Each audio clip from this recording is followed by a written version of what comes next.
So good evening all. Welcome to SKIS Academy. Today we are going to see the UNCLOS. அதாவது United நேஷன்ஸோட role என்ன அப்படின்றத நம்ம பார்க்க போறோம். இந்த basis of international law. So first what we are going to see அப்படின்னு பார்த்தீங்கன்னா the United Nations conventions on the law of the sea. Shortly what we will be telling அப்படின்னா UNCLOS. இந்த last class we have been seen the international organisation. அதில் வந்து நம்ம உங்கா அப்படின்னு சொல்லியிருப்போம். What is that உங்கா அப்படின்னா United nation general assembly. So ஷார்ட்டாக நம்ம அப்படி சொல்றோம். அப்ப இங்க நம்ம இன்னைக்கு என்ன பார்க்க போறோம் அப்படின்னு பாத்தீங்கன்னா இந்த UNCLOS, அதாவது United Nations conventions on law of the sea. Last class we have seen what are the difference between ஒரு ஆர்கனைசேஷனுக்கு என்ன டிஃபரெண்ட், அதாவது ஒரு கன்வென்ஷன்னா என்ன டிஃபரன்ஸ், ஒரு அக்ரிமெண்ட்னா என்ன, ஒரு ட்ரீட்டினா என்ன. So we have seen all those differences. Now what we are going to see na convention. Convention போது that going to have certain laws. அதுக்குள்ள சில லாஸ் இருக்கும், சில அக்ரிமெண்ட்ஸ் இருக்கும். How a country going to ratify it, whether they have been legally member or not அப்படின்னு சொல்லி நிறைய விஷயத்தை வந்து நம்ம என்ன பண்ண போறோம்னா we are going to analyze here. So what they are telling அப்படின்னா first what they are telling அப்படின்னா this is the most comprehensive international treaty governing the use, management and protection of world's oceans and seas. அதாவது இதோட முக்கியமான வேலை என்னன்னு பாத்தீங்கன்னா 3 வேலைன்னு சொல்லியிருக்காங்க, 3 roles. ஒன்னு அப்படின்னு என்ன பாத்தீங்கன்னா it going to govern the use, அதோட யூசஸ் பத்தி கவர்ன் பண்ண போறோம். அண்ட் நெக்ஸ்ட் வாட் அப்படின்னா to the management, how the சீஸோட மேனேஜ்மெண்ட் எப்படி, how the inter border connections எப்படி இருக்கு அப்படின்னு சொல்லி அதோட மேனேஜ்மெண்ட் பார்க்க போறோம். அண்ட் ஆல்சோ ப்ரொடெக்ஷன், ஒரு ப்ரொடெக்ஷன் வந்து நம்ம என்னென்ன பண்ண போறோம் அப்படின்னு.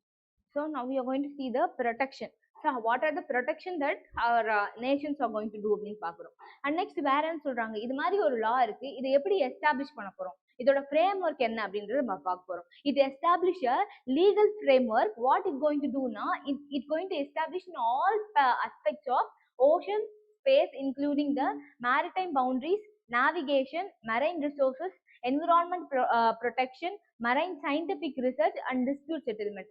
அதாவது இப்போ for example India we have coral ரீஃப்னு அப்படின்னு ஒன்று இருக்கு. அது எங்க இருக்குன்னு பார்த்தீங்கன்னா அண்டர் கிரவுண்ட்ல இருக்கும். சன்னெல்லாம் அது மேலே பட்டா, அதாவது ஓவரான ஒரு குளோபல் வார்மிங் அது மேலே பட்டா அது என்ன ஆகும்னா that will be destroy. So அந்த மாதிரி ஒரு விஷயங்களுக்கெல்லாம் என்ன பண்ணணும்னா India has to maintain a scientific analysis. அது எங்க நடக்கும், அண்டர் த ஓஷன். அப்போ ஓஷன் கீழே இருக்கக்கூடிய சயின்டிஃபிக் அனலைசிஸ்லாம் நம்ம பண்றதுக்காக பெர்மிஷன் இல்லை ஒரு அக்ரிமெண்ட்ல நம்ம எங்க வாங்கணும் அப்படின்னு பார்த்தீங்கன்னா இந்த UNCLOSல வாங்கணும். அது மட்டும் இல்லாமல் they are going to regulate the laws regarding this. So இவங்க என்ன பண்ண போறாங்க, they are also going to regulate the laws. So இவங்க என்ன மாதிரி லாஸ்ல கொண்டு வராங்கன்னா they'll be telling into the articles. Article 2 இதை சொல்லுச்சு, ஆர்டிகல் 3 இதை சொல்லுச்சு அப்படின்ற மாதிரி அதுலயும் நமக்கு என்ன சொல்லுவாங்கன்னா ஆர்டிகல் பேஸ் பண்ணி தான் அந்த லாஸ் வந்து நம்மளுக்கு கொடுப்பாங்க. அப்படி இல்லைன்னா ரூல் அப்படின்னு சொல்லி சொல்லுவாங்க. And next what we are going to see அப்படின்னா the historical background. இப்போ UNCLOS அப்படின்ற ஒரு யுனைடெட் நேஷன் ஆர்கனைசேஷன் இருக்கு. இந்த ஆர்கனைசேஷன் ஸ்பெஷலி ஃபார் வாட் அப்படின்னா ஸ்பெஷலி ஃபார் த சி. அப்ப சீல இவங்க என்னென்ன பண்ண போறாங்கன்னா they are going to protect. அப்புறம் அதோட யூசஸ்லாம் என்ன மாதிரி இருக்குன்னு பார்க்க போறோம். And next they are going to management, அதோட மேனேஜ்மெண்ட். நெக்ஸ்ட் வேற என்ன பண்ண போறாங்க அப்படின்னா they are going to regulate the laws. Laws எதுக்காக அப்படின்னு பார்த்தீங்கன்னா related to the protection, scientific திங்ஸ்க்காக நிறைய விஷயங்கள் என்ன பண்ண போறாங்க. And also they are going to decide the navigation rules. ஒரு லா அப்படின் போது இந்த நாட்டிக்கல் மைல்ஸ் இந்த கண்ட்ரியோடது, இது வந்து அவங்களோட கண்ட்ரியோடன்னு சொல்லி இவங்க தான் என்ன பண்ண போறாங்கன்னா இந்த பார்டர் டிஸ்பியூட்லாம் வந்து ஒரு சொல்யூஷன் கொடுப்பாங்க அப்படின்னு சொல்றாங்க. Now we are going to see this historical background. What they are going to tell அப்படின்னா there was no universally accepted legal framework governing the oceans, right? இப்போ நமக்கு வந்து பாத்தீங்கன்னா நம்ம இந்தியால கூட இருக்கு. இந்தியால we have many acts. என்னன்னா பாத்தீங்கன்னா இப்ப நிறைய பேர் வந்து we can see நிறைய ஃபார் எக்ஸாம்பிள் ITDP அப்படின்னு ஒண்ணு இருக்கு. ITDP it's programme related to the tribal integrated tribal development programme அப்படின்னு சொல்லுவாங்க. அதுல பாத்தீங்கன்னா கிட்டத்தட்ட 7 ஹில்ஸ் தமிழ்நாட்டுல வந்து செலக்ட் பண்ணிருப்பாங்க. I'll tell some of the names. என்ன பாத்தீங்கன்னா ஃபார் எக்ஸாம்பிள் நாமக்கல்ல கொல்லி ஹில்ஸ், அண்ட் நெக்ஸ்ட் சேலம்ல ஏற்காடு, அண்ட் நெக்ஸ்ட் வந்து திருவண்ணாமலையில ஜவ்வாது மலை. ஸோ இந்த மாதிரி 7 டிஸ்ட்ரிக்ட்ல 7 ஹில்ஸ் வந்து இது பண்ணியிருப்பாங்க, செலக்ட் பண்ணியிருப்பாங்க. எதுக்காக நான் சொல்ல வரேன்னா என்விரான்மெண்ட்டுக்கு பார்த்தீங்கன்னா வி ஹாவ் குறிப்பிட்ட சட்டங்கள் மட்டும் தான் என்விரான்மெண்ட்ல இருக்கு.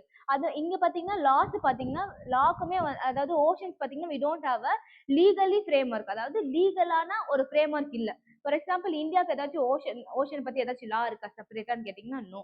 So only they will be connecting with the international agreements, இல்லை இன்டர்நேஷனல் லாவோட தான் நம்ம வந்து கனெக்ட் பண்ணுவோம். ஸோ அதுதான் இவங்க என்ன சொல்ல வராங்கன்னா எதுக்காக இதை கொண்டு வந்தாங்கன்னா For the main objective பாத்தீங்கன்னா there was no universally accepted legal framework. இது வரைக்கும் யூனிவர்சலா அக்செப்ட் பண்ண ஒரு லீகல் framework இங்க இல்ல அப்படின்னு சொல்றாங்க. And next what அப்படின்னா to address the competing maritime claims and increasing the exploitation of marine resources.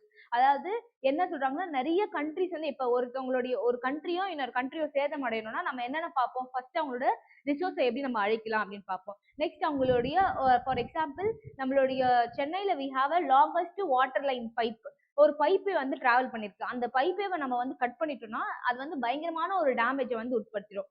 அந்த மாதிரி விஷயங்கள்லாம் வந்து எங்க எங்க கனெக்ட் பண்ணிருப்பாங்கன்னா இந்த அண்டர் கிரவுண்ட்ல தான் கனெக்ட் பண்ணிருப்பாங்க. அண்டர் கிரவுண்ட் ஓஷன்ஸ்ல தான் கனெக்ட் பண்ணிருப்பாங்க.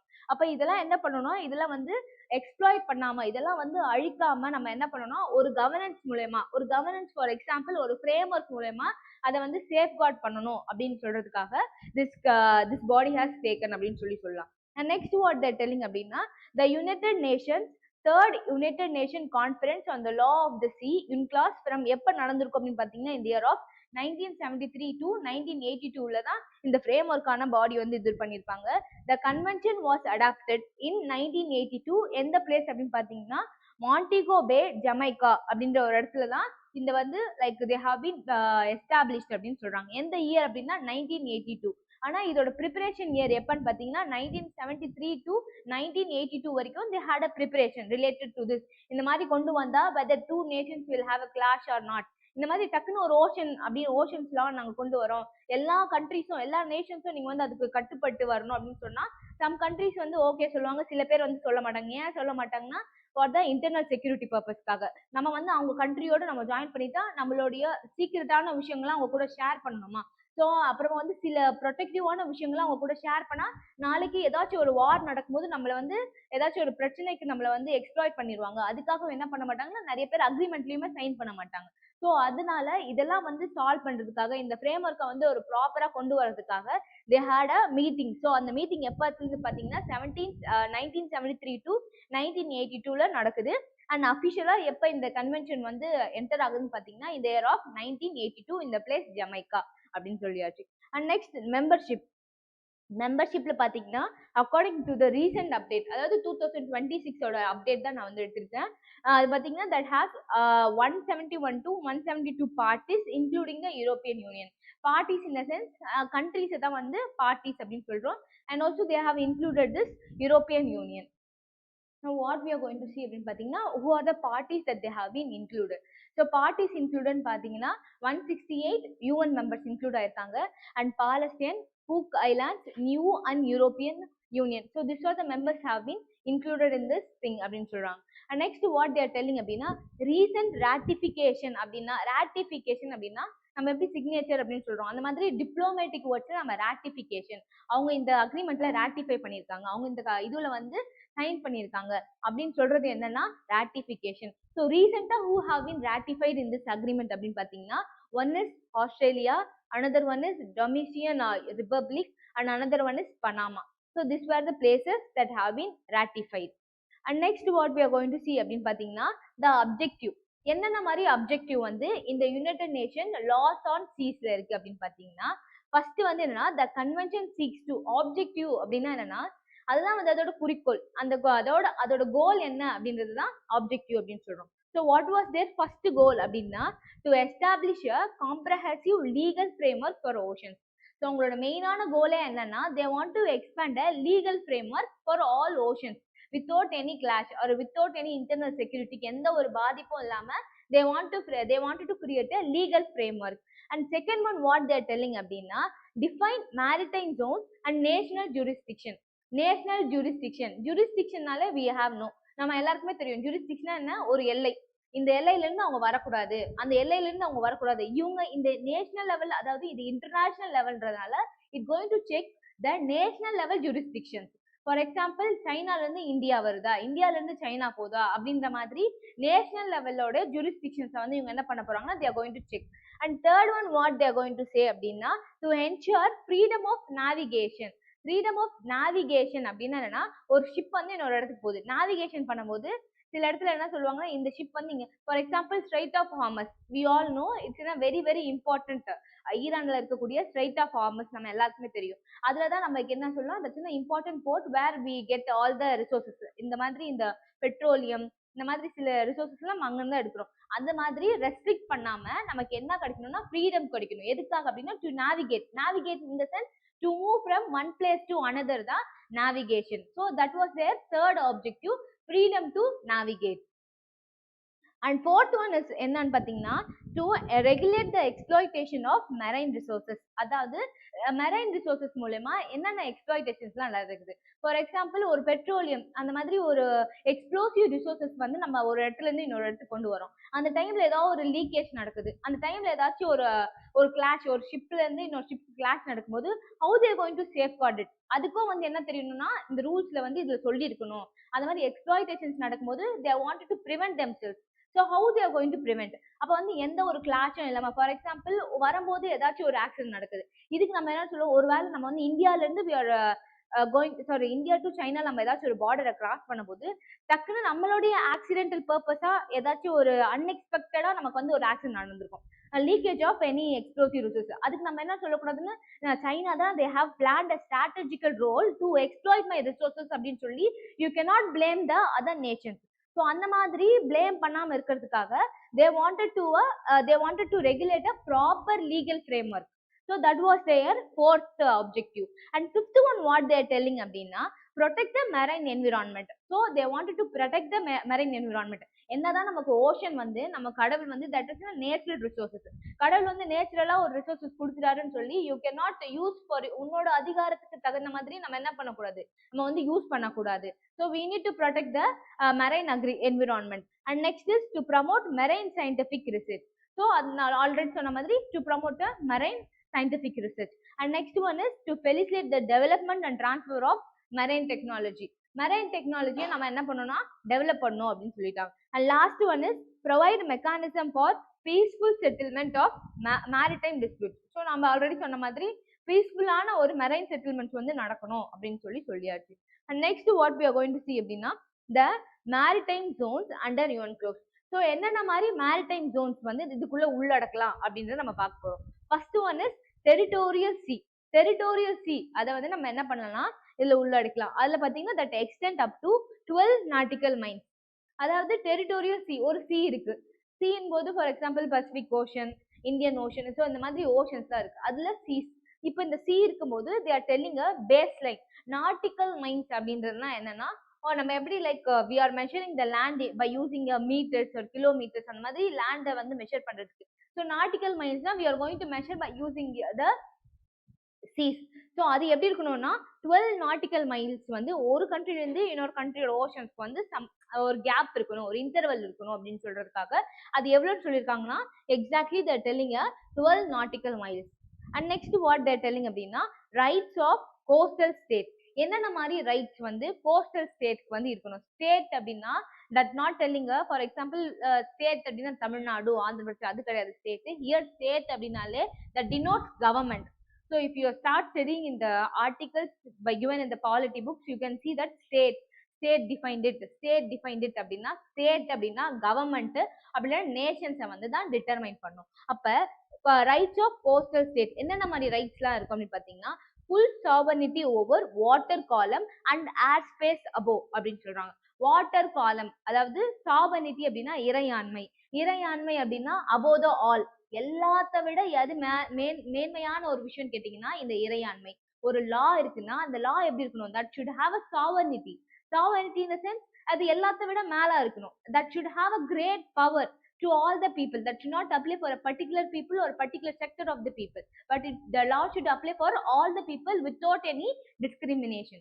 ஸோ அந்த மாதிரி இந்த இடத்துல என்ன சொல்றாங்கன்னா full sovereignty over எது மேல full sovereignty இருக்கணும்னு பாத்தீங்கன்னா வாட்டர் காலம் and air space. For example ஒரு வீடு கட்டியிருக்கோம், அந்த வீடு இருக்கக்கூடிய இடத்துலயும் மேல இருக்கக்கூடிய வானமும் எதுக்கு சொந்தம்னா அந்த வீடு கட்டினவங்களுக்கு தான் சொந்தம். ஸோ அந்த மாதிரி தான் அந்த வாட்டர் காலம்ல இருக்கக்கூடிய இடமும் அந்த வாட்டர் காலம்ல மேல இருக்கக்கூடிய அந்த ஸ்பேஸுமே யாருக்கு சொந்தம் அப்படின்னு பாத்தீங்கன்னா that full sovereignty given to the particular nation. அதுதான் இவங்க சொல்றாங்க.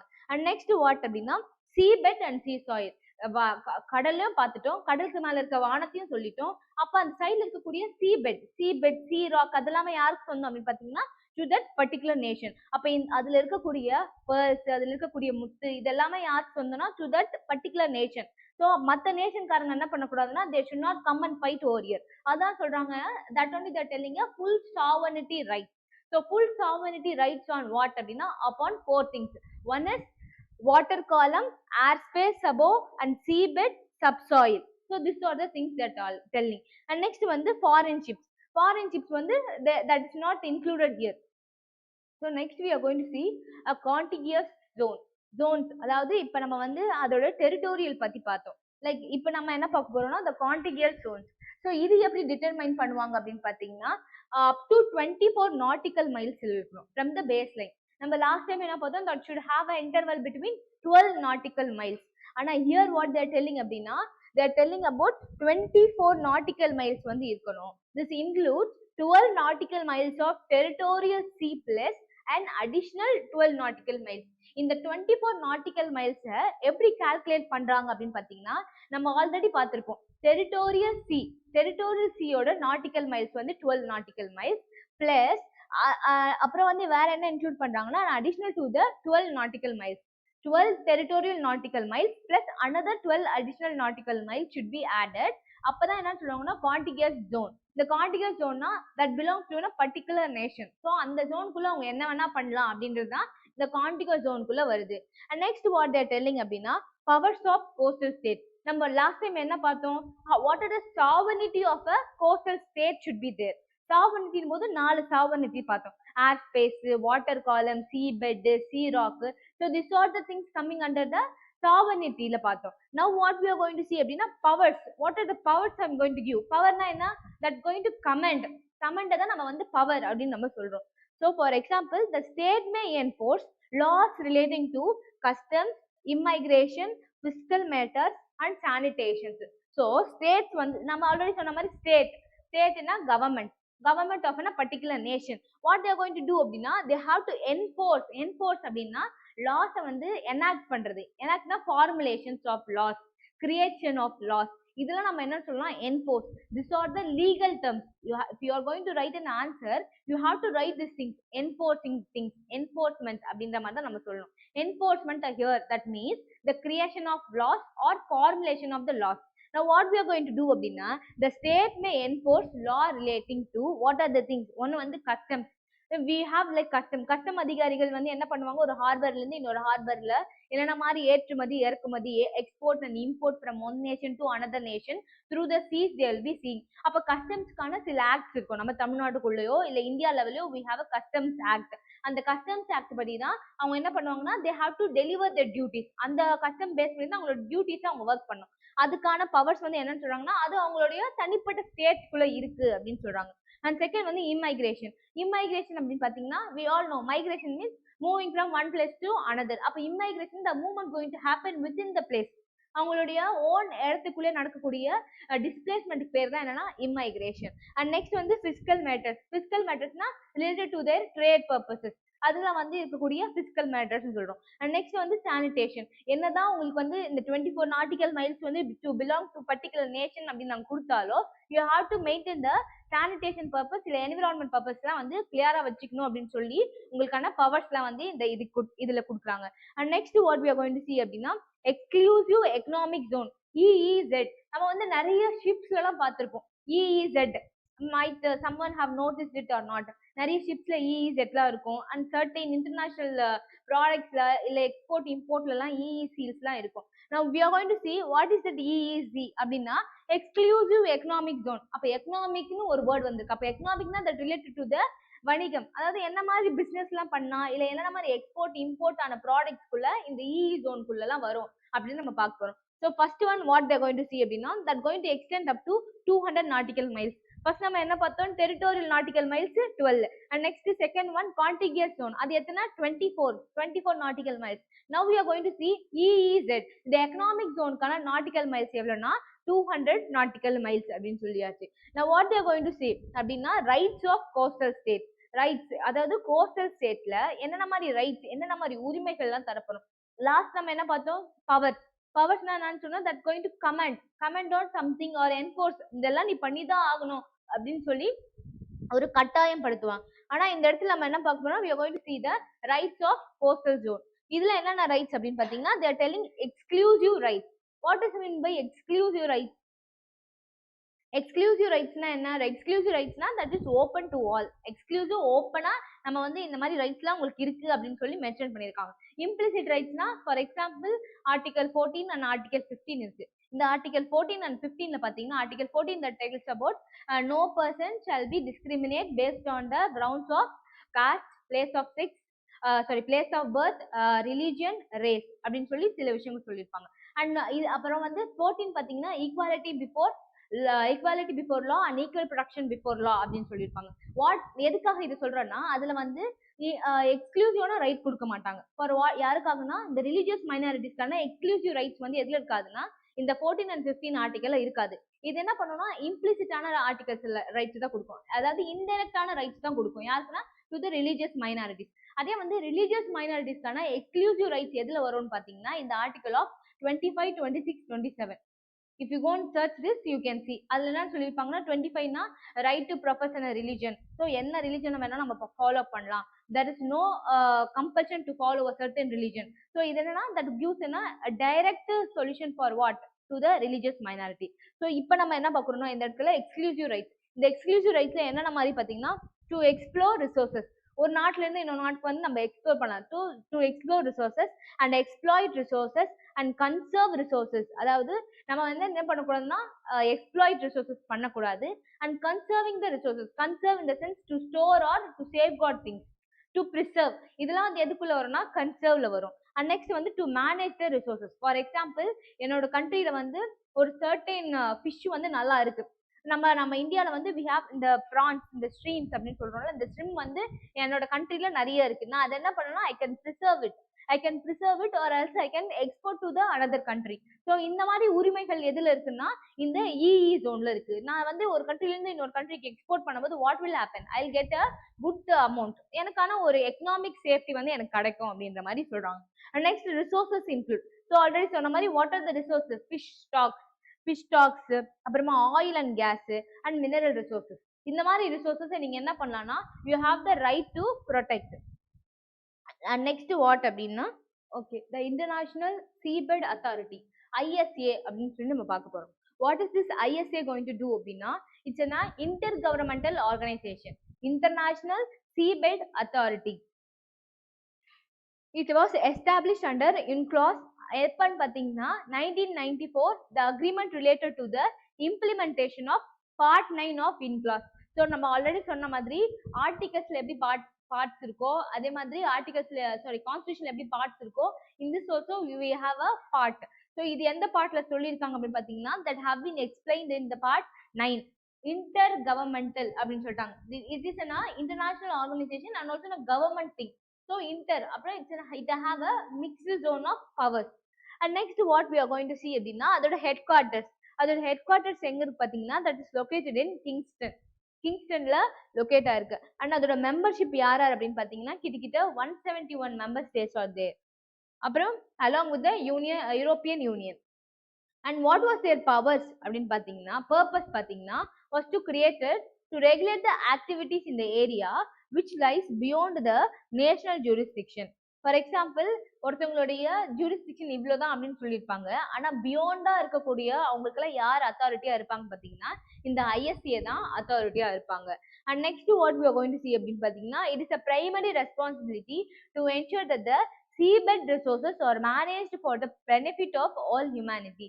இவங்களோட மெயினான ரெஸ்பான்சிபிலிட்டி என்னன்னா இருக்கக்கூடிய சீபெட் ரிசோர்சஸ், நம்ம ஆல்ரெடி சொன்ன மாதிரி இந்த பேர்ல்ஸ் அப்புறம் வந்து இந்த மாணிக்கம் அந்த மாதிரி ரிசோர்சஸ்லாம் எதுல இருக்கும்னு பார்த்தீங்கன்னா இந்த அண்டர் கிரவுண்ட் சீஸ்ல தான் இருக்கும். ஸோ அதெல்லாம் வந்து எப்படி இருக்கணும்னா that should B used for the humanity. So it should be use for all the humans அப்படின்னு சொல்லிட்டாங்க. And next what we are going to see அப்படின்னா dual mission of ISA. what are the dual mission? dual அப்படின்னாலே ரெண்டு. So first what we are going to see அப்படின்னா the regulation of seabed mining. Regulation of seabed mining. நம்ம already சொன்ன மாதிரி எப்படி நம்மளுடைய பூமியில கல் அந்த மாதிரி பெரிய பெரிய பாறைகள் பெரிய பெரிய ராக்ஸ்லாம் இருக்கோ அது மாதிரி under கிரவுண்ட்லயும் we have any rocks அந்த மாதிரி இருக்கக்கூடிய மைனிங் அதெல்லாம் வந்து எப்படி யார் அதெல்லாம் வந்து ரெகுலேட் பண்ணுவாங்கன்னா இந்த ISA தான் ரெகுலேட் பண்றாங்க. The ISA authorize and controls over the exploration activities, mineral extraction. நம்ம ஒரு படத்தில் பார்த்திருப்போம். For example, we will be seeing in this movie also. Wanted to regulate the minerals, so they wanted to regulate those minerals அப்படின்னு சொல்லியாச்சு. And next what they are telling அப்படின்னா resource development in the international seabed. So international seabedல இருக்கக்கூடிய resource development பத்தியும் பேசுறாங்க. And next வந்து minerals included. What are the minerals அப்படின்னு பார்த்தீங்கன்னா polymetallic nodules and cobalt rich crust and sulfide deposits. So they have given certain minerals with the chemical composition. For example, cobalt rich crust, அதாவது cobalt rich crust. For example, நமக்கு வந்து என்னென்ன மாதிரி மினரல்ஸ்லாம் யூஸ்ஃபுல்லா இருக்கும்னு பார்த்தீங்கன்னா காப்பர் மினரல்ஸ். இதெல்லாம் எதுக்காக பார்த்தீங்கன்னா ஃபார் த பேட்டரிஸ், லித்தியம் பேட்டரிஸ்க்காக யூஸ் பண்றாங்க. அந்த மாதிரி இருக்கக்கூடிய ரிச் சோர்சஸ் ஆஃப் மினரல்ஸ் வந்து நம்ம வந்து சேஃப்கார்ட் பண்ணணும். அது எது கீழே வரும் அப்படின்னு பார்த்தீங்கன்னா that will be lies into the ISA அப்படின்னு சொல்லியாச்சு. And next one is this environment protection. What are the environment protection under this அப்படின்னு பார்த்தீங்கன்னா one is the ISA must protect. என்ன அப்படின்னு பார்த்தீங்கன்னா marine biodiversity. பயோடைவர்சிட்டினால என்னன்னு நமக்கு தெரியும். Biodiversity is a combination of living things and non living things எப்படி கோ exist ஆகுதோ அது பேர் தான் நம்ம என்ன சொல்லணும்னா பயோடைவர்சிட்டி. ஃபார் எக்ஸாம்பிள் நம்ம சின்ன வயசுலேருந்தே பார்த்துருப்போம் பாண்ட். ஒரு பாண்டை வந்து வரைஞ்சிட்டு அதுல எப்படி லிவிங் திங்ஸ் இருக்கும், நான் லிவிங் திங்ஸ் இருக்கும். அந்த மாதிரி அதுதான் வந்து கோயிங் டு லைஃப் சைக்கிள். அப்ப இவங்க என்ன சொல்றாங்கன்னா they wanted to protect the marine biodiversity. And second one is deep sea ecosystem. அதுல இருக்கக்கூடிய எக்கோசிஸ்டத்தையுமே அவங்க வந்து ப்ரொடெக்ட் பண்ணும். And third one is ocean floor habitats. What is mean by ocean floor habitats? நம்ம சொல்ற habitation அப்படின்னா a place where we stay or a place where a particular animal stay. அந்த மாதிரி there's a habitat for something இல்ல. So அதோட ப்ரொடெக்ஷனுமே வந்து இவங்க வந்து கொடுக்கணும் அப்படின்னு சொல்லியாச்சு. அண்ட் தேர்ட் ஒன் வந்து what was the scope of authority? இந்த அத்தாரிட்டியோட ஸ்கோப் என்ன? இப்போ இவங்க இவ்வளோ சொல்லிட்டாங்க. இந்த அத்தாரிட்டியோட வேலை என்னன்னா லைக் சீபெட்ல இருக்கக்கூடிய மினரல்ஸை பார்க்கணும். they have to improve the biodiversity, they have to improve the environment ecosystem. அந்த மாதிரி சில விஷயங்கள் சொல்லிட்டாங்க. Now we are going to see what was the scope of authority. So scope of authority என்பது the ISA administered activities in international seabed beyond the national jurisdiction, and the area covers approximately half of the world's ocean. half of the world's ocean floor வந்து யார் cover பண்றாங்க பாத்தீங்கன்னா இந்த ISA cover பண்ணுது அப்படின்னு சொல்லியாச்சு. And next deep sea governance. அதாவது governance அப்படின்னாலே framework. இந்த framework எப்படிலாம் நடக்குது அப்படின்னு பார்க்கிறோம். So first one what they are telling அப்படின்னா அவங்களோட ரெஸ்பான்சிபிளான வேலை என்னன்னு பார்த்தீங்கன்னா to safeguard the international level deep C. International இருக்கக்கூடிய லெவல் டீப் சியை வந்து இவங்க சேஃப்கார்ட் பண்ணும் அப்படின்னு சொல்றாங்க. And next deep C generally refers to waters below 200 meters where sunlight becomes insufficient for photosynthesis.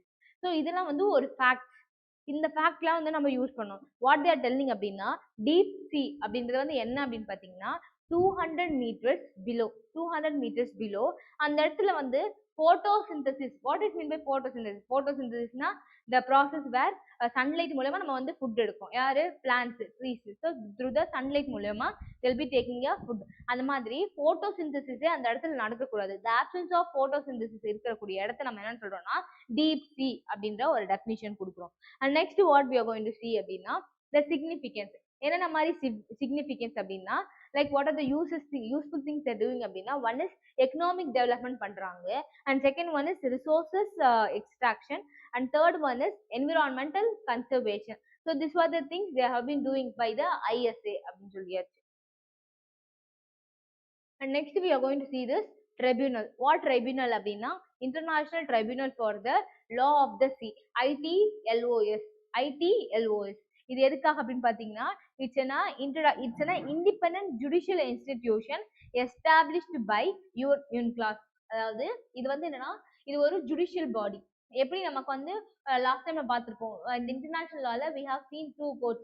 One is International Criminal Court, another one is International Court of Justice, ICC and ICJ அப்படின்னு சொல்லி ரெண்டு பார்த்துருப்போம். இது எதுக்காக அப்படின்னு பார்த்தீங்கன்னா for example ஏதோ ஒரு வார் நடக்குது அப்படின்னா அந்த வார் டைம்ல ICCயும் ICJவும் தான் உங்களுக்கு வந்து ஜட்ஜ்மெண்ட் கொடுப்பாங்க, இன்வெஸ்டிகேஷன் நடக்கும் அப்படின்னு சொல்லியிருக்கோம். Now we are going to see this tribunal. What this tribunal is going to do அப்படின்னா it going to carry all the judiciary parts. So judiciary works யார் கேரி அவுட் பண்ண போறாங்கன்னா இந்த ஐடி லாஸ் தான் cover பண்ண போறாங்க. Now what we are going to see அப்படின்னா it's an independent judicial institution. இது வந்து என்னன்னா இண்டிபெண்டன்டான ஒரு judicial institution. And second point what their telling அப்படின்னா it serve as the principal dispute settlement mechanism under the convention. அதாவது இது வந்து என்னன்னா it going to serve a dispute செட்டில்மெண்ட்னா என்னன்னா ஒரு பிரச்சனைக்கான ஒரு தீர்வு. அது எப்படின்னா இன்டர்நேஷனல் லெவலில் நடக்கக்கூடிய பிரச்சனைகளுக்கான டிஸ்பியூட் மெக்கானிசம் வந்து யார் கொடுப்பாங்கன்னா இந்த ஐடி லாஸ் வந்து கொடுப்பாங்க அப்படின்னு சொல்றாங்க. அண்ட் நெக்ஸ்ட் வந்து இதோட ஹெட் குவார்டர்ஸ் எங்க இருக்குன்னு பாத்தீங்கன்னா ஹாம்பர் அப்படின்ற இடத்துல இதோட ஹெட் குவார்டர்ஸ் இருக்கு.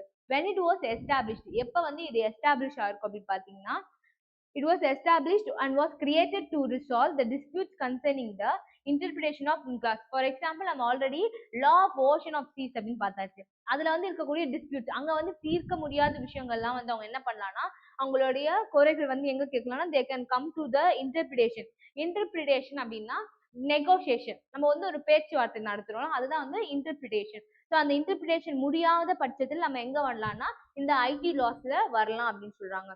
And next ensure the compliance with the conventions. So they have to ensure the compliance அப்படின்னா with regarding to the what are the measurements they have been given அந்த மாதிரி இருக்கக்கூடிய compliances வந்து இந்த conventions குள்ள கொண்டு வரலாம் அப்படின்னு சொல்றாங்க. And third one is to promote peaceful settlement of the maritime conflicts. So they wanted to promote a peaceful conflict. So எந்த வகையான ஒரு பிரச்சனைகள் வராம, for example in India we have ADR அப்படின்னு சொல்லி ஒரு ரெசல்யூஷன் இருக்கும். அது என்னன்னு பாத்தீங்கன்னா alternative dispute resolution. ஸோ இதுல என்னன்னு பாத்தீங்கன்னா they have a 4 mechanisms. என்னன்னா they want அவங்க வந்து இப்ப எப்படி நம்ம கோர்ட்டுக்கு போனா we'll have a judgment. ஆனா அந்த இடத்துல பாத்தீங்கன்னா they'll give a டிகிரி மூலமா அது இருக்கும். ஃபார் எக்ஸாம்பிள் உங்களோட எக்ஸாம் பாயிண்ட் ஆஃப் வியூல Lok Adalat, Gram Nyayalayas, so this are the things they will be coming under the ADR. இப்போ இந்த ஏடிஆர்ல 4 மெக்கானிசம் இருக்கும். ஒன்னு பாத்தீங்கன்னா mediation, conciliation, negotiation, so another one. So இந்த மாதிரி இந்த 4 விஷயங்கள் வந்து அதுல இருக்கும். அதே மாதிரி இங்க பாத்தீங்கன்னா இதுல வந்து எந்த ஒரு லாஸுமே யூஸ் ஆகல, but they're going to settlement with agreement.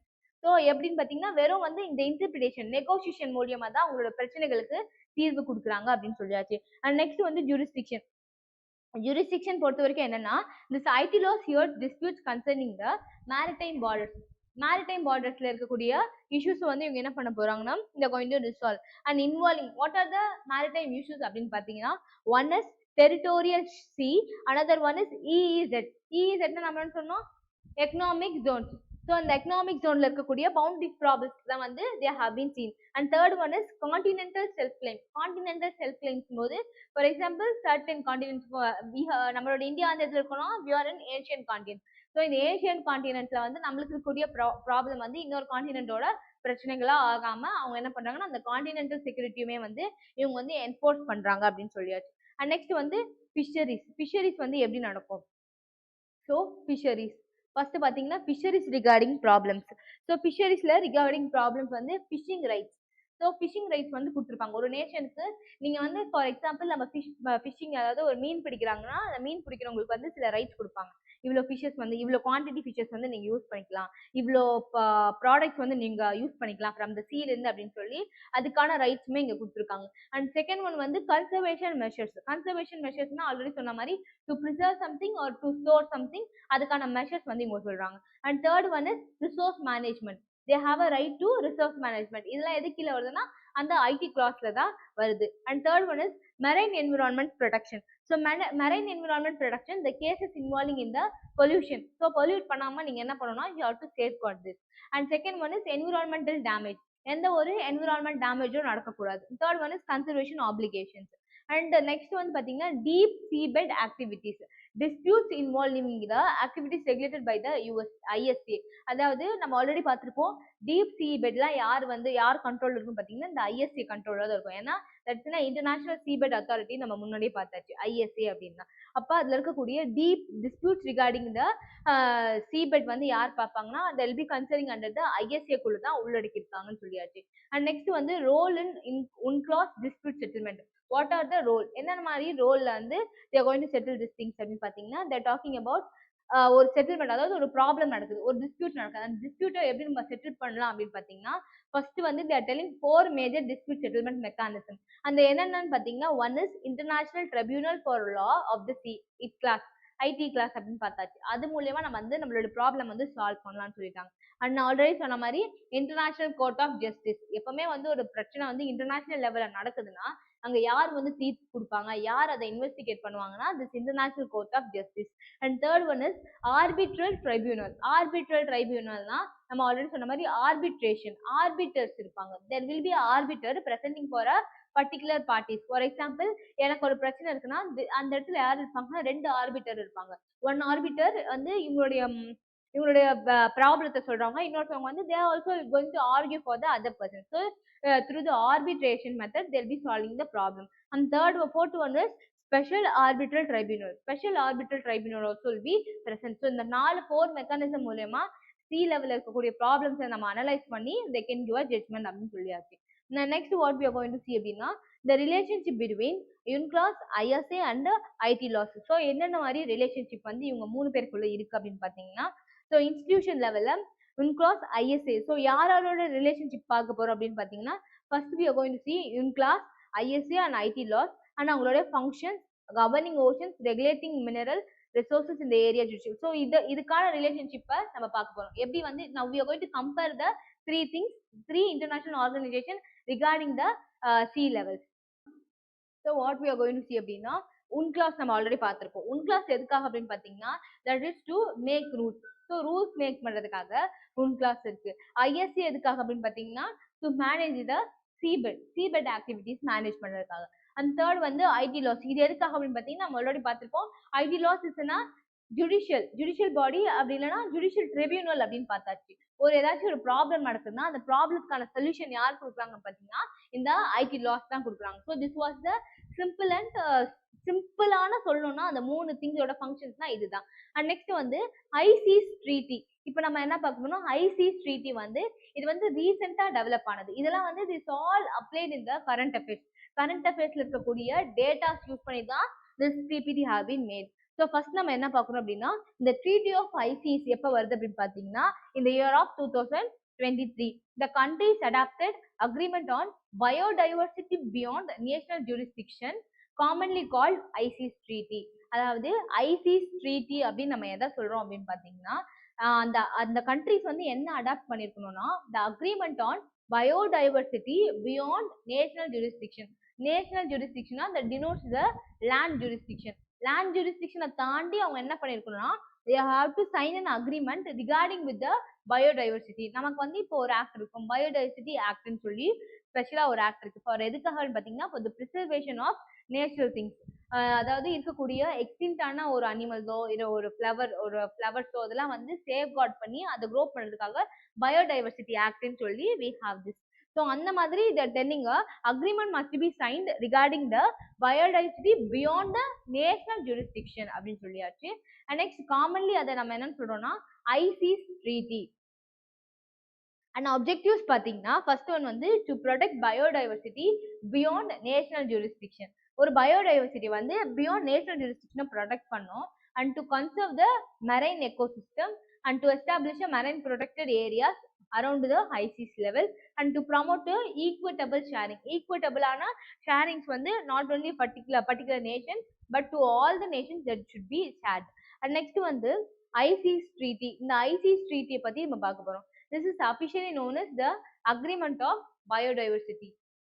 so next we are going to see this ICES treaty. what is this ICES treaty and how they are following அப்படின்றது நம்ம பார்க்கிறோம். ஃபர்ஸ்ட் வந்து the ICES treaty officially known as, நம்ம already சொன்ன மாதிரி they have to sign in the agreementல sign பண்ணிருக்கணும். And next வந்து the treaty was formally adopted எப்பன்னு பார்த்தீங்கன்னா in the year of 2023ல they have been adopted. And second வந்து it is a first comprehensive agreement. இது வந்து முதல் முறையான ஒரு comprehensive international agreement. what it going to aim அப்படின்னு பார்த்தீங்கன்னா, it going to aim on conservation and sustainable use of marine diversity in the areas of beyond national jurisdiction. இப்போ நமக்கு ஒரு டவுட் வரும், சஸ்டைனபிள்னா என்ன, டெவலப்மெண்ட்னா என்ன? டெவலப்மெண்ட்னா என்னன்னா, டெவலப்மெண்ட் பொறுத்த வரைக்கும் நம்ம வந்து we can see the progress level. ஒரு லெவல்ல இருந்து இன்னொரு லெவலோட ப்ரோக்ரஸ் நம்ம பார்த்துடலாம். சஸ்டைனபிலிட்டி அப்படின்னா என்னன்னா, இப்போ நான் வந்து ஒரு ரிசோர்ஸஸ் வந்து நான் இப்போ யூஸ் பண்ண ப்ரெசென்ட் யூஸ் பண்ணேன்னா, that resources should be used for the future also. So ஃபியூச்சர்ல இருக்கவங்களுக்கும் வந்து அந்த சஸ்டைனபிலிட்டி வந்து தாங்கணும் அப்படின்றதுக்காக அதை சஸ்டைனபிள் அப்படின்னு சொல்றோம். ஸோ இது என்னன்னு பார்த்தீங்கன்னா, இது வந்து ஒரு இன்டர்நேஷனல் லெவல் அக்ரிமெண்ட். இந்த இன்டர்நேஷனல் லெவல் அக்ரிமெண்ட் என்ன பண்ண போகுது அப்படின்னு பார்த்தீங்கன்னா, அவங்களோட மெயினான எய்ம் என்னன்னு பார்த்தீங்கன்னா, for the conservation purpose.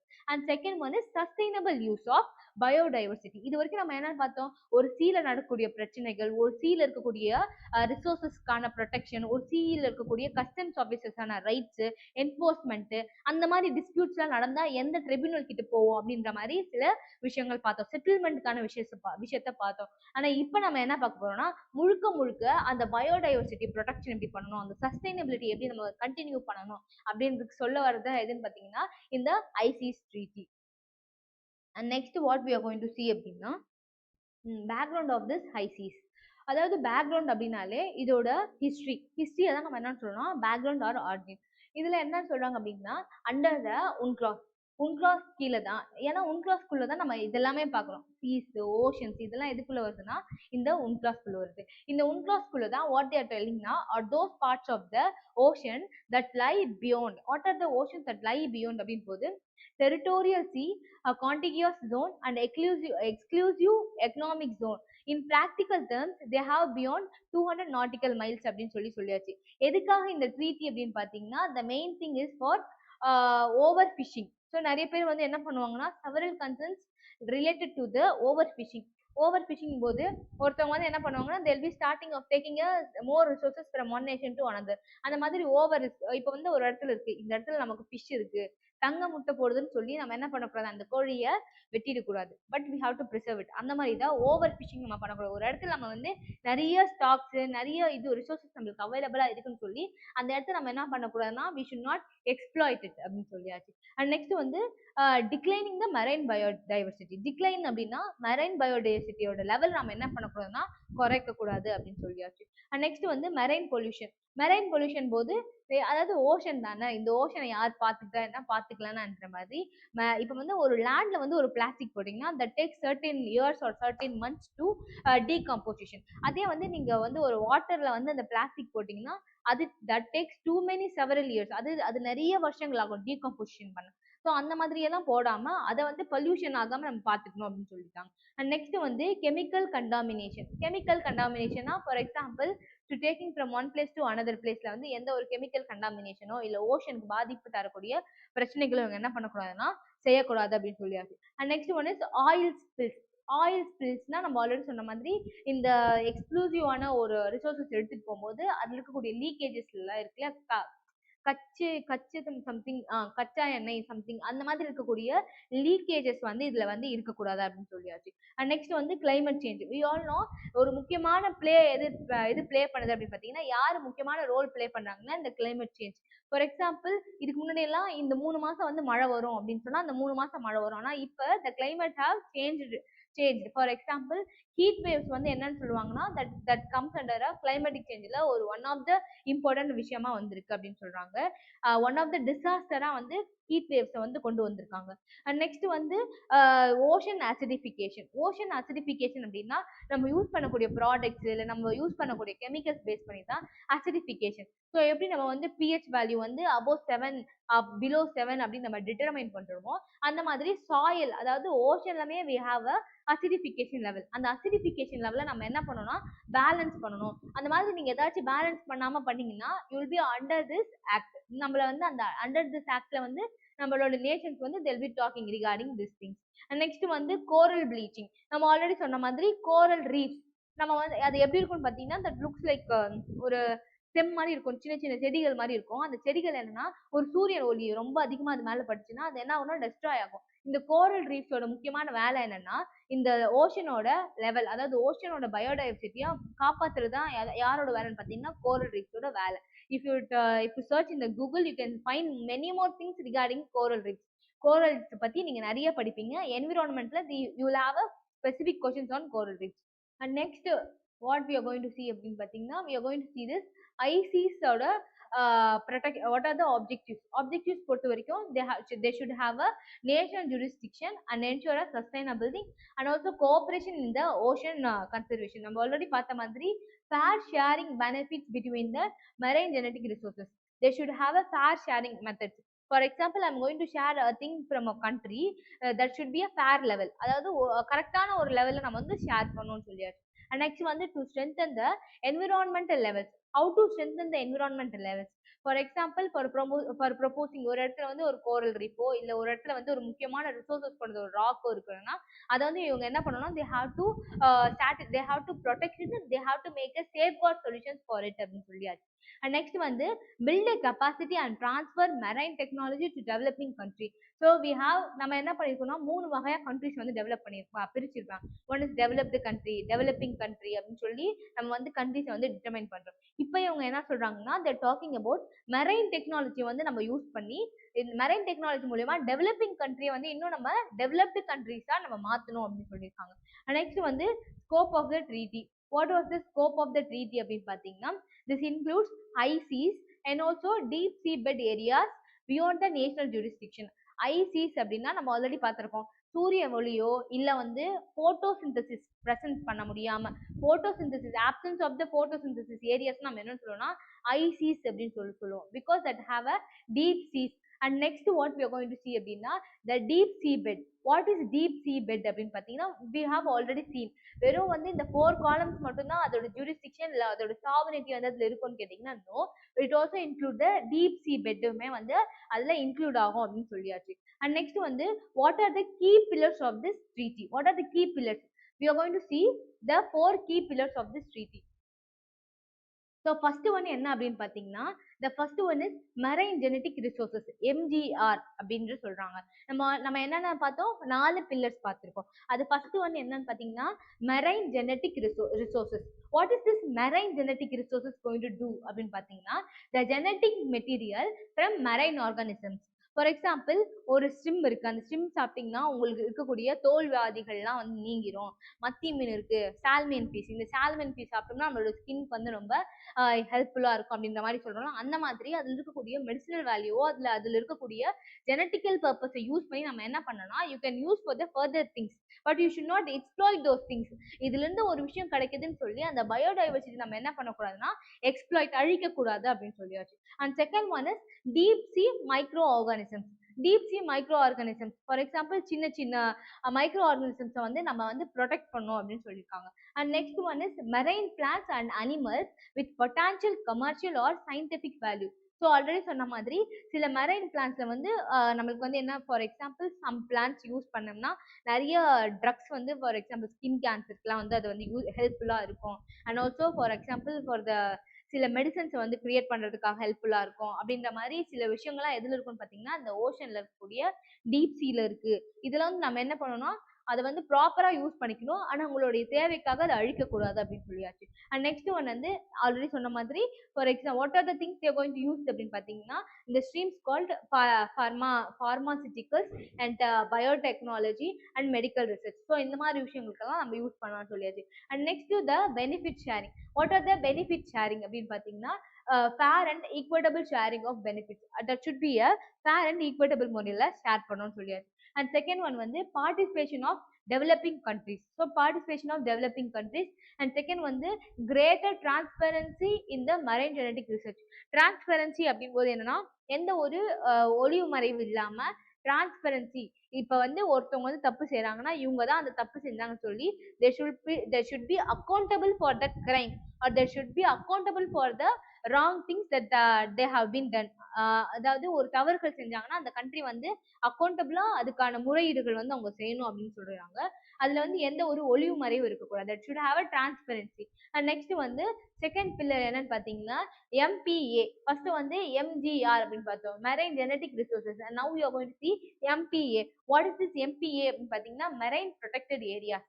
Marine protected areas, for the first time countries can collectively establish a marine protected areas in international waters. What they are telling அப்படின்னா countries themselves, for example India going to expose something, இது வந்து என்னோட marine protected areas, இந்த இடத்துல வந்து நீங்க எல்லாம் வரக்கூடாது அப்படின்னு சொல்லி இன்டர்நேஷனல் சி வாட்டர்ஸ்ல வந்து உங்களோட ஜூரிஸ்டிக்ஷனை அங்க பிளேஸ் பண்ணலாம். ஃபார் எக்ஸாம்பிள் ஏதோ ஒரு இன்டர்நேஷனல் கண்ட்ரீஸ்ல வந்து ஒரு ஓஷன் பாஸ் ஆகுது, அந்த இடத்துல வந்து இந்தியா என்ன பண்ண போகுதுன்னா இந்த இடத்துல நான் வந்து என்னோட scientific research regarding the marine things வந்து நான் வைக்கிறேன் அப்படின்னா that international agreement or international organisation should give permission for maintaining the things. So அந்த மாதிரி மெரைன் ப்ரொடெக்டட் ஏரியாஸ் வந்து கண்ட்ரீஸ்க்கு வந்து தனிப்பட்ட முறையில் வைக்கலாம் அப்படின்னு சொல்லி they have given a permission. And second என்னன்னு பார்த்தீங்கன்னா, this are the areas may restricted. What are the areas they can restrict? உங்களுக்கு என்ன முழு பர்மிஷன் வந்து நமக்கு தரல, but they have given some restrictions. What are the restriction அப்படின்னு பார்த்தீங்கன்னா, one is fishing, another one is resource extractions and harmful industrial activities. உங்களுக்கு என்னதான் நான் வந்து இந்த இடத்துல நான் அந்த இடத்துக்கு வர பெர்மிஷன் கொடுத்தாலும் you should not do any harmful activities regarding this அப்படின்னு சொல்லியாச்சு. And next is third one is the environment impact assessment, EIA அப்படின்னு சொல்லுவாங்க. EIA first நம்ம என்ன பார்த்தோம், MGR, second one is MPA, marine protected areas, and now we are going to see this EIA, அதாவது environment impact assessment. எப்படி நம்ம ஸ்கூல்ஸ்ல வந்து நமக்கு எப்படி அசஸ்மெண்ட் டெஸ்ட் வைக்கிறாங்களோ அந்த மாதிரி they are going to keep a environment impact assessment. environment இருக்கக்கூடிய impact assessment நம்ம எப்படி அனலைஸ் பண்ணலாம் அப்படின்னு சொல்றாங்க. So countries must assess the environmental consequences of activities undertaken the areas beyond national jurisdictions. இதுல என்னென்ன மாதிரி விஷயங்கள் பார்த்தீங்கன்னா, first one is deep sea mining. And second one is large scale fishing operations. So இந்த மாதிரி விஷயங்களை என்ன அசஸ் பண்ணுவாங்க அப்படின்னு பார்த்தீங்கன்னா, ஒரு குறிப்பிட்ட குவான்டிட்டியோ இல்லை ஒரு குறிப்பிட்ட ஸ்டாக்கோ நீங்கள் வந்து இது பண்ணலாம், எக்ஸ்போர்ட் பண்ணிக்கலாம். ஆனால் நீங்கள் வந்து அதிகமாக வந்து எக்ஸ்போர்ட் பண்ணக்கூடாது. அந்த இடத்துல what we are going to do, we are going to make a environment impact assessment. how this environmentல இருக்கக்கூடிய இம்பாக்ட். இப்போ நான் லார்ஜ் குவான்டிட்டி ஆஃப் ஃபிஷஸ் எடுத்துட்டு போயிடுறேன், இல்லை லார்ஜ் குவான்டிட்டி ஆஃப் ரிசோர்ஸஸ் என்னோட நேஷனுக்கு எடுத்துட்டு போய் நான் வந்து சேல் பண்ணிடுறேன்.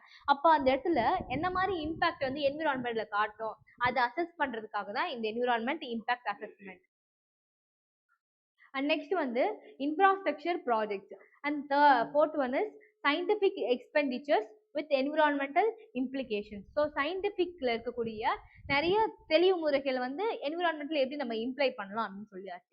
அண்ட் நெக்ஸ்ட் வந்து பர்பஸ். என்ன இதுக்கான பர்பஸ், முக்கியமான பர்பஸ் என்னன்னு பார்த்தீங்கன்னா, to prevent the significant harm to marine ecosystem. மெரைன்ல இருக்கக்கூடிய எக்கோசிஸ்டத்தை வந்து இவங்க வந்து ப்ரிவென்ட் பண்ணணும் அப்படின்னு சொல்லியாச்சு, before the activities are undertaken. And next என்ன ஃபோர்த் பில்லர் என்னன்னு பார்த்தீங்கன்னா, capacity building and technology transfer. Capacity building and technology டிரான்ஸ்ஃபர்ல வந்து assistance to developing countries. For example, India is a developing country. You are not had reached the status called developed country ன்னு சொல்லி நம்ம அந்த ஸ்டேட்டஸ்க்கு reach ஆகல.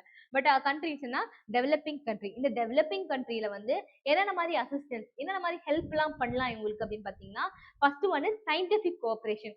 ஒரு USA இருக்கு, அந்த USA has a good scientific knowledge and they have good scientist அப்படின்னா அவங்க என்ன பண்ணலாம்னா, இந்தியாவுக்கு வந்து சில வழிமுறைகளில் வந்து இவங்க கொடுக்கலாம், இல்லை சில மெஷர்ஸ் வந்து அவங்க கொடுக்கலாம். ஃபர்ஸ்ட் அசிஸ்டன்ஸ் என்னன்னு பார்த்தீங்கன்னா scientific cooperation, and second one is technical assistance. By transferring any technology, you can use this technology. Now we have India is developing with the AI. For example, நிதி ஆயோக்ல வந்து நிதி Aayog submit வந்து நடந்திருக்கும், டெல்லியில தான் that has happen. AI for all, artificial intelligence for all அப்படின்னு சொல்லி சில விஷயங்கள்லாம் கொண்டு வராங்க. அந்த மாதிரி டெக்னாலஜிக்கல் இம்ப்ரூவ்மெண்ட்ஸ் வந்து நம்ம இந்தியாவுக்கு வந்து கொடுக்கலாம், டெவலப்பிங் கண்ட்ரிஸ் கொடுக்கலாம். அண்ட் வந்து ட்ரைனிங் ப்ரோக்ராம்ஸ். ஸோ ட்ரைனிங் ப்ரோக்ராம்ஸ்க்கு வந்து சில சில டெக்னிக்ஸ் யூஸ் பண்ணி நம்ம வந்து ட்ரைனிங் கொடுக்கலாம் அப்படின்னு சொல்லி. அண்ட் நெக்ஸ்ட் வந்து ஷேரிங் மெரைன் டெக்னாலஜி.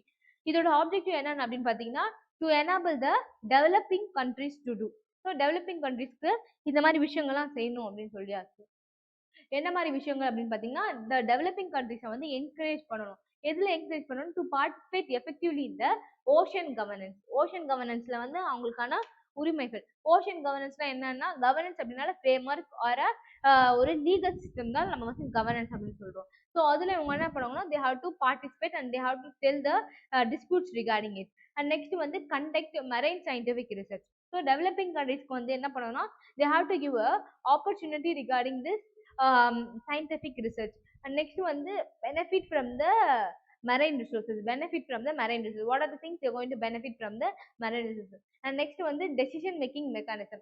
இந்த decision making mechanism யார் வருவாங்க அப்படின்னு பார்த்தீங்கன்னா, காப். அதாவது காப் அப்படின்ற போது கான்ஃபரன்ஸ் ஆஃப் பார்ட்டிஸ் அப்படின்னு சொல்லுவாங்க. நம்ம நிறைய இடத்துல கேள்விப்பட்டிருப்போம், காப் 13, காப் 15 அப்படின்னு சொல்லி. இந்த காப் அப்படின்னாலே கான்ஃபரன்ஸ் ஆன் பார்ட்டிஸ். ஸோ இதில் என்ன சொல்கிறாங்கன்னா, இவங்களோட ஃபங்க்ஷன் என்ன பார்த்தீங்கன்னா, first one is to review the implementation. இப்போ இவ்வளோ நாள் நம்ம பார்த்துட்டோம், இவங்களுக்கு வந்து இவ்வளோ ப்ரொடெக்ஷன் கொடுக்கணும், இவ்வளோ சேஃப்கார்ட் மெஷர்ஸ் இருக்கணும், இவ்வளோ டிஸ்பியூட்ஸ் இருந்தால் இவங்க கிட்ட போகலாம் அப்படின்னு சொல்லி. இவங்க என்ன பண்ணணும், அதெல்லாம் ப்ராப்பராக நடக்குதா அப்படின்னு சொல்லி they have to review regarding those things. And second one is to adopt conservation measures. They have to adopt the conservation mechanisms related to this ocean. conservation. And third one is to designate the marine protected areas. Designation, அதாவது இந்த area வந்து இவங்களுக்கான ஒரு protected area அப்படின்னு சொல்லி இவங்க தான் என்ன பண்ணணும்னா அந்த லிமிட்டேஷன்ஸ் வந்து இவங்க டிவைட் பண்ணி கொடுக்கணும். யாரு கொடுக்கணும்னா இந்த காப். இவ்வளோ நாள் நம்ம பார்த்தோம் 12 நாட்டிக்கல் மைல்ஸ் இவங்களுக்கு 24 நாட்டிக்கல் மைல்ஸ்னா அப்படின்னு சொல்லி அந்த நாட்டிக்கல் மைல்ஸை டிவைட் பண்றதுக்கான அத்தாரிட்டி யாருக்கிட்ட இருக்குன்னா இந்த காப் கிட்ட இருக்கு. கான்ஃபரன்ஸ் ஆன் பார்ட்டிஸ் அவங்க கிட்ட தான் இருக்கு. அண்ட் நெக்ஸ்ட் வந்து டு ஃபெலிசிலேட் த இன்டர்நேஷனல் கோஆபரேஷன். என்னதான் நம்ம இன்டர்நேஷனல் லெவல்ல ரீஜனல் லெவல்ல இல்ல அக்ரிமெண்ட் மூலியமா நம்ம சைன் பண்ணாலும் அவங்களுடைய பீஸ்ஃபுல் அவங்களுடைய கோஆபரேஷன் தான் முக்கியமான ஒரு விஷயமா இருக்கும். அதை வந்து இவங்க சொல்லியிருப்பாங்க. அண்ட் நெக்ஸ்ட் வந்து இதோட ரிலேஷன்ஷிப், அதாவது காப் கான்ஃபரன்ஸ் ஆஃப் பார்ட்டிஸ் வந்து இது எப்படி இந்த யூன்கிளாஸ்ல வந்து எப்படி ரிலேட் ஆயிருக்கு, how the relation is based அப்படின்னு பார்த்தீங்கன்னா இவங்க என்ன பண்ணுவாங்க அப்படின்னு பார்த்தீங்கன்னா UNCLOS remains the primary legal framework and next BBNJ agreement supplements நம்ம ஆல்ரெடி பார்த்துருப்போம். இது என்ன யூன்கிளாஸ் என்ன பண்ணும் அப்படின்னு பார்த்தீங்கன்னா இட்ஸ்னா லீகல் ஃப்ரேம்வொர்க்காக அது கொண்டு வந்திருப்பாங்க. அண்ட் செகண்ட் வந்து பிபிஎன்ஜேனா biodiversity treaty something jurisdiction. So இந்த ஜூரிஸ்டிக்ஷன்ல வந்து என்ன பண்றாங்கன்னா தே ஹாவ் டு அக்ரிமெண்ட் வந்து சப்ளிமெண்ட்ஸ் த யூன்கிளாஸ். இது வந்து என்னன்னா யூன்கிளாஸ் வந்து லீகல் ஃப்ரேம்வொர்க். அப்ப இது என்ன பண்ணுது அப்படின்னு பாத்தீங்கன்னா அக்ரிமெண்ட் சப்ளிமெண்ட்ஸ் வந்து யார் கீழே பண்ணுதுன்னா இந்த யூன்கிளாஸ் கீழே பண்ணுது. அண்ட் தேர்ட் ஒன் வந்து it fills the gap relating to the biodiversity conversion, அதாவது கன்சர்வேஷன்ல சில இருக்கக்கூடிய கேப்ஸை வந்து இவங்க ஃபில் பண்றாங்க.